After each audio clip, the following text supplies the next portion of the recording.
Saudações, ou Jai. Meu objetivo é aproximar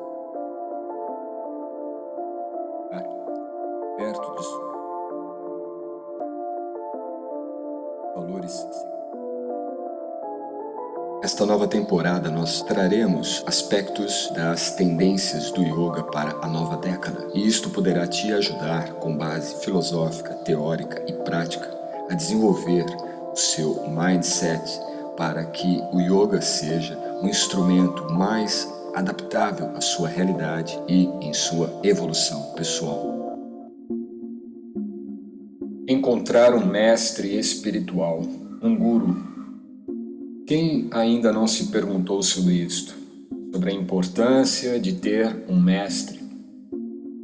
É esse tema que abordaremos no episódio de hoje. Um tema muito importante também e que compõe, assim como nos anteriores desta temporada, está presente no Bhagavad Gita, capítulo 13, dos versos 8 ao 12. Este conceito, ou este tema, que se refere a Acharya Upasanam, está relacionado então à ideia de você se aproximar de um mestre espiritual genuíno. Acharya indica a pessoa que tem a capacidade de nos ensinar pelo seu próprio exemplo. Este é o significado de Acharya, aquele que indica o caminho, aquele que indica o processo, e não como uma forma de doutrinar ou mesmo de moldar a nossa individualidade, mas sim de exemplificar um caminho que ele mesmo já trilhou, ele mesmo já realizou. E, de certa forma, esse Acharya, que correspondentemente aqui indica o guru ou o mestre espiritual, ele é muitas vezes representado na literatura védica como aquele que porta o archote do conhecimento. Imagine que o archote é aquela tocha, não é? Algo que se assemelha a uma expressão de luz, uma lanterna, um fogo, mas justamente o archote. E onde há o archote de fogo, esse archote de luz, naturalmente é dissipada a escuridão, não é? Se você entra num quarto, entra num ambiente que está escuro, a primeira coisa a fazer, naturalmente, é iluminar. O que ilumina é o conhecimento. E este archote do conhecimento, como é dado em alguns pontos, em algumas passagens da literatura védica, se refere, então, ao archote que é conduzido pelo mestre espiritual.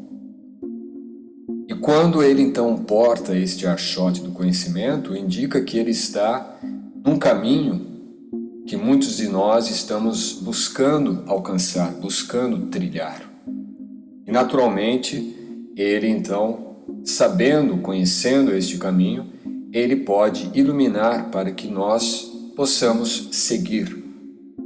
Seguir os seus passos, seguir os seus exemplos, passos que ele demonstra ter capacidade e conhecimento de executar, como também o que ele demonstra como exemplo de como nós devemos nos comportar e do que precisamos desenvolver em termos de disciplina e também de conhecimento para que possamos, então, alcançar e seguir os seus passos.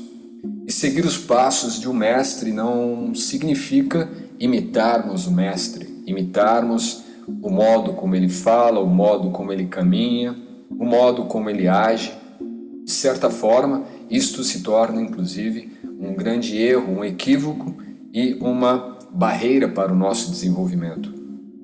O que significa seguir os passos do mestre é de justamente nos espelharmos nos exemplos que ele nos dá, compreendendo a individualidade última dele e também a nossa. Isto é, que o mestre espiritual é um ser individual e que a trilha, o caminho, o processo dele, os passos que ele está dando, são passos unicamente cabíveis a ele. Mas por ele ter realizado, e o mestre, a gente vai falar ainda sobre isso adiante, esse mestre ele deve ter realizações, ele deve ser alguém autorrealizado. O que vai indicar uma autorrealização é a capacidade de ser um mestre fidedigno, autêntico, e não um mestre forjado, o que deixa naturalmente de ser um mestre. Aqui estamos falando de um mestre autêntico. Esse mestre autêntico é um mestre, então, autorrealizado. Ele não é um mestre produzido pela mídia, pelos meios de comunicação, pelas redes sociais, ou por seguidores de canais no YouTube, nada disso. O mestre real é aquele que já é autorrealizado. E por esse fato é que ele se torna, então, alguém que pode nos servir como indicação de passos a serem seguidos. Ninguém seguirá um mestre, um suposto mestre que, na verdade, comete tolices. Um mestre que não tem nenhuma orientação autêntica. Um mestre que inventa as suas teorias, a sua filosofia, os seus métodos. Isto não é um mestre. O mestre é aquele que está seguindo já uma tradição, seguindo uma linhagem de outros mestres e levando adiante esse conhecimento, porque ele pegou o archote ao seguir os passos do mestre que ele seguiu. Que por sua vez esse mestre também seguiu os passos de um antecessor. Então o conhecimento que é transmitido através desse archote e o acharya, o mestre espiritual autêntico, nos dá, é como que uma linhagem de conhecimento, como que se estivesse sendo mantido aceso este archote do conhecimento. Não adianta eu pegar e acender uma vela e tentar transmitir e propagar esta vela para os demais, porque esta vela vai se apagar em algum momento, porque ela está sendo criada por mim. Então é necessário termos uma ligação com uma linhagem, termos uma ligação através de um mestre que tenha recebido esse conhecimento e esteja apto a nos passar este conhecimento. E dessa forma, então, estaremos seguindo os seus passos, sem nos confundirmos entre nós, ou o que somos, quem somos, a nossa individualidade com a individualidade do processo dele. Porque cada um de nós estamos seguindo o nosso próprio processo individual na vida. E um mestre que procure intervir, ou até mesmo, de certa forma, tentar mudar esse processo, ele não é um mestre muito confiante ou confiável. O mestre real é aquele que não tentará mudar o nosso destino. Ele apenas nos dará o conhecimento para que nós mesmos façamos as mudanças que julgarmos necessárias. Mas essas mudanças não serão com base em nossas especulações, caprichos, interesses pessoais, senão que serão julgamentos que nós teremos a partir do conhecimento transmitido pelo Mestre. Então ele não impõe um conhecimento, ele nos dá este conhecimento. E aí sim nós teremos a capacidade, o viveka, o que é chamado de discernimento. Com esse discernimento seremos capazes então de distinguir entre o que deve ser feito e o que deve não ser feito. Dessa forma então nós estaremos trilhando o nosso processo enquanto seguimos os passos do Mestre. Mais uma vez, seguir os passos do Mestre é seguir os ensinamentos do archote do conhecimento que ele nos transmite.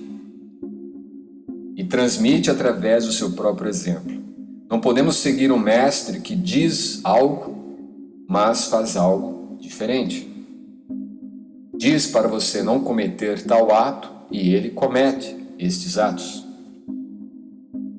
Logo, um mestre não é um hipócrita, um impostor. Para que seja um verdadeiro mestre, a primeira qualidade é que ele está então seguindo os princípios, seguindo os ensinamentos que foi transmitido a ele. Ele é um profundo conhecedor dos Vedas. Um verdadeiro mestre conhece profundamente o conhecimento védico. Ele domina a ciência e a filosofia védica, e não de uma maneira teórica, mas na prática. E ele dessa forma tem condições então de iluminar os seus discípulos, iluminar com o conhecimento. E além de tudo isso ainda, ele é destituído de falso ego, de uma falsa identificação que o faz pensar: eu sou o melhor de todos, eu sou o mestre dos mestres. Não há esta confusão mental, esta confusão de identidade egóica em um mestre espiritual autêntico. Então isso é o que define Acharya. E no Bhagavad Gita, a palavra que nos dá esta indicação de um mestre espiritual genuíno, ou aproximar-se de um mestre espiritual genuíno, é Acharya Upasanam. Então Acharya é um mestre espiritual genuíno, aquele mestre que está vinculado a uma tradição de linhagens de mestres e discípulos cuja base, fonte, remonta nos primórdios da cultura védica, do conhecimento védico milenar. Upasanam indica aproximar-se. Então, para que nós possamos desenvolver o conhecimento dentro desta proposta que nós estamos dando aqui nesta temporada do podcast, de as tendências do yoga para a próxima década e ao mesmo tempo o mindset necessário para alcançarmos a melhor condição e a melhor qualidade de vida na nossa vida atual, é adquirir o conhecimento que está sendo apresentado, então, neste conjunto de características e conceitos e qualidades também que são apresentadas neste grupo de versos. Como eu disse, capítulo 8 do Bhagavad Gita, dos versos 8 ao 12. E nesse caso, então, para que nós possamos continuar a desenvolver a humildade, a modéstia, a não violência, a tolerância, a simplicidade, é necessário que nós tenhamos então também esse tipo de comportamento, esta postura. Upasanam, aproximar-se. Upa indica, é uma raiz que inclusive serve como base das línguas modernas, do inglês, por exemplo, de up. Então, upa, asanam. Upa é estar diante. E está diante de alguém que está num patamar acima de você. Upa. E alguém que está acima de você é alguém que já desenvolveu algumas capacidades, algumas experiências, algumas realizações que nós ainda não desenvolvemos. Então este é o Acharya.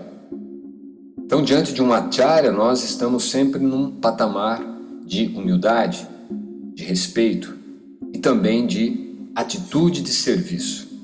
Diante de um Acharya, de um mestre, nós temos que ter estas características em nossa personalidade. Humildade, de respeito e também de serviço. Porque são estas três moedas que darão a nós as condições de que o mestre possa nos passar o conhecimento como ele é. Sem essa postura de humildade, ou se tivermos uma postura arrogante, soberba, desafiar o mestre, ele poderá nos ajudar também.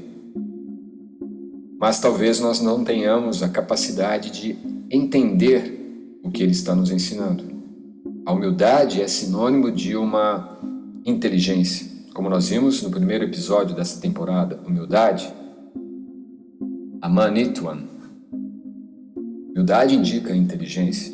Então, ser inteligente é diante de uma pessoa que está no patamar de autorrealização, Ser inteligente significa conectar a nossa ainda fagulha infinitesimal de inteligência a alguém que está num patamar de realizações um pouco mais amplas do que a nossa.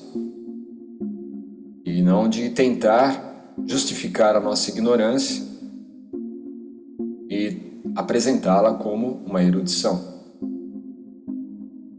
Por outro lado, também o respeito. E, naturalmente, você não vai se aproximar de um mestre de forma desrespeitosa.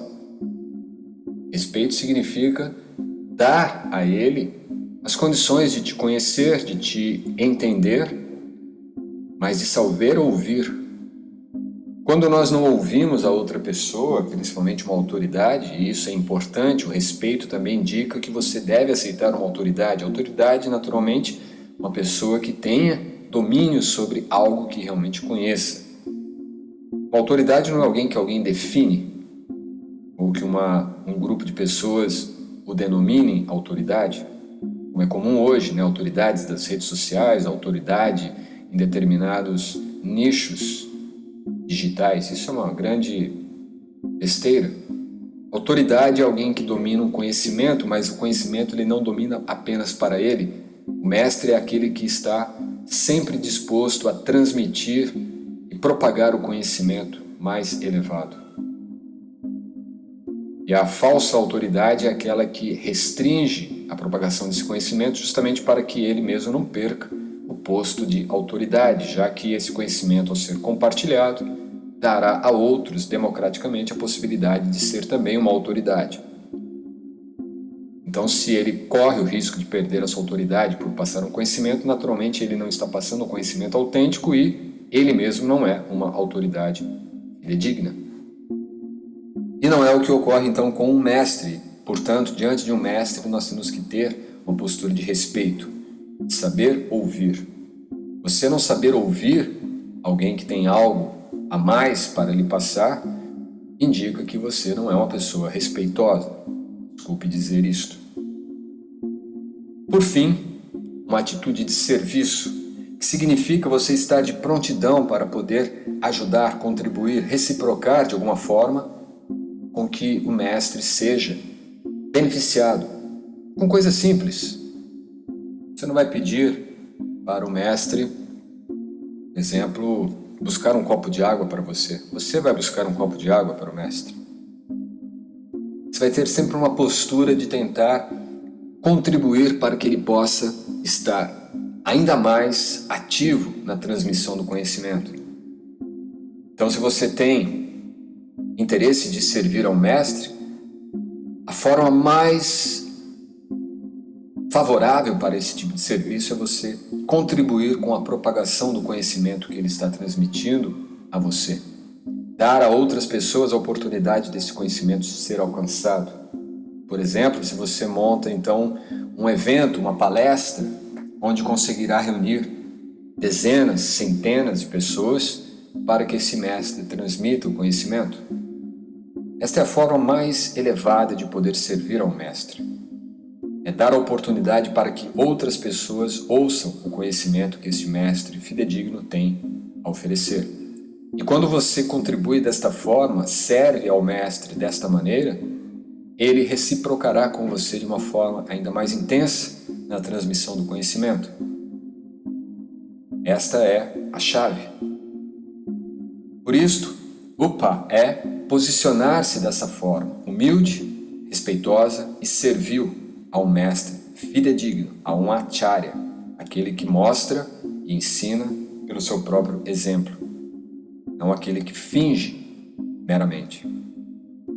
E UPA, como eu disse, estar diante de um mestre de uma forma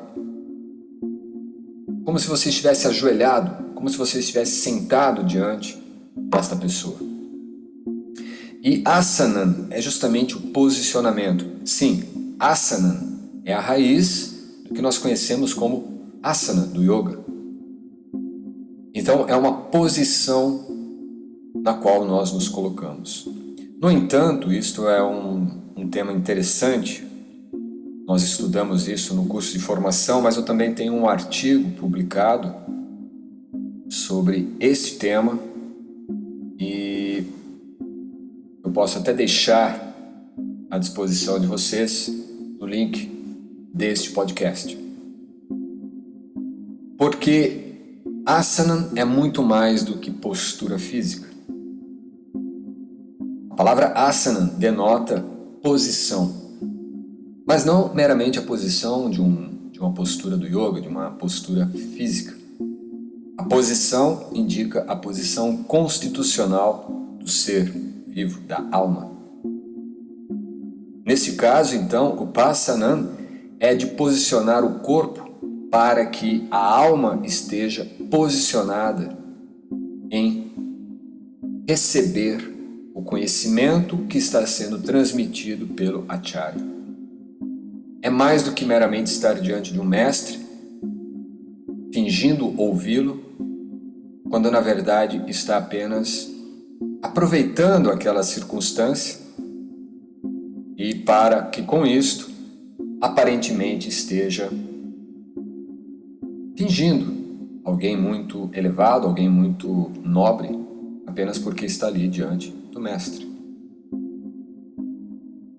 Então, o Passana é de você estar posicionado de tal forma a dar acesso àquele conhecimento à sua alma. É estar ali de forma, como dizemos, de corpo e alma. Não apenas de corpo e a mente devagando em outros lugares, mas é um conhecimento, quando fidedignamente apresentado por um mestre autêntico, é um conhecimento que diz respeito ao núcleo de toda a nossa existência, ao nosso ser, à alma. Por esse motivo, é um conhecimento, então, capaz de transformar imensamente nossas vidas. Este, então, é o objetivo deste episódio, nos dar uma ideia sobre esta necessidade de desenvolvimento que nós precisamos colocar também em prática na nossa vida, porque a conclusão desses versos, e será a conclusão que nós teremos futuramente para esta temporada, diz respeito ao que o próprio Bhagavad Gita está exposto, que é de você ter meios de saber o que é o conhecimento. Tudo isto, todas as declarações, os conceitos que estão sendo apresentados nos episódios desta temporada dizem respeito ao que é o conhecimento. Então, ter conhecimento é também ter esta postura de aproximar-se de um mestre espiritual genuíno. Isto é conhecimento. Assim como humildade é conhecimento, modéstia é conhecimento, não violência é conhecimento, tolerância, simplicidade também são conhecimento. E nós veremos ainda adiante, falaremos sobre limpeza, firmeza, autocontrole, renúncia, estar livre do próprio falso ego. Tudo isso diz respeito a conhecimento.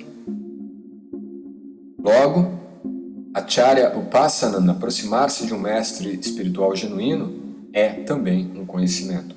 Se nós nos dedicamos a buscar por autorrealização ou por um mestre espiritual, ou mesmo se nós temos apenas a ideia de sermos autoridades num conhecimento específico relacionado ao yoga e não aceitarmos esta base de conhecimento de Acharya Upasana, naturalmente nós estaremos negligenciando um elemento essencial no desenvolvimento do conhecimento. Sem o auxílio de um mestre espiritual fidedigno, mais uma vez eu ressalto isto, nós estaremos certamente apenas especulando sobre algo. Estaremos apenas imaginando uma possibilidade de algo muito remoto, de algo que pode até mesmo ser a causa de nossa falha, de nosso obstáculo dentro do processo de desenvolvimento ou de autoconsciência, processo espiritual do yoga. Portanto, é muito necessária, muito preponderante a necessidade de termos um mestre espiritual, pelo menos como nosso orientador. E aí é necessário também ressaltar algo para você, que existe um mestre espiritual que nos dá orientações e existe o mestre espiritual que nos dá a iniciação. E não é uma regra você ter um mestre iniciador, mas é uma necessidade você ter um mestre orientador, instrutor. Por exemplo, hoje em dia nós temos muitos mestres instrutores. O próprio professor que você tem, de repente, na universidade ou no colégio, ou mesmo algum orientador, um mentor, se ele realmente domina o conhecimento e se ele está vinculado a uma linhagem de outros mestres, orientadores, instrutores, ele estará dando um conhecimento também importante para você. Mas aqui ressaltamos a importância desse conhecimento no aspecto metafísico, no aspecto filosófico, no aspecto espiritual da cultura do yoga. Da mesma forma como há esta lógica no mundo material, no mundo físico, há naturalmente esta mesma lógica no plano do autoconhecimento espiritual. Espero poder ter contribuído contigo nesse processo de aquisição do conhecimento, como ele é, com mais este episódio do Yoga Mindset. Espero você no próximo episódio. Até lá. Namaskar.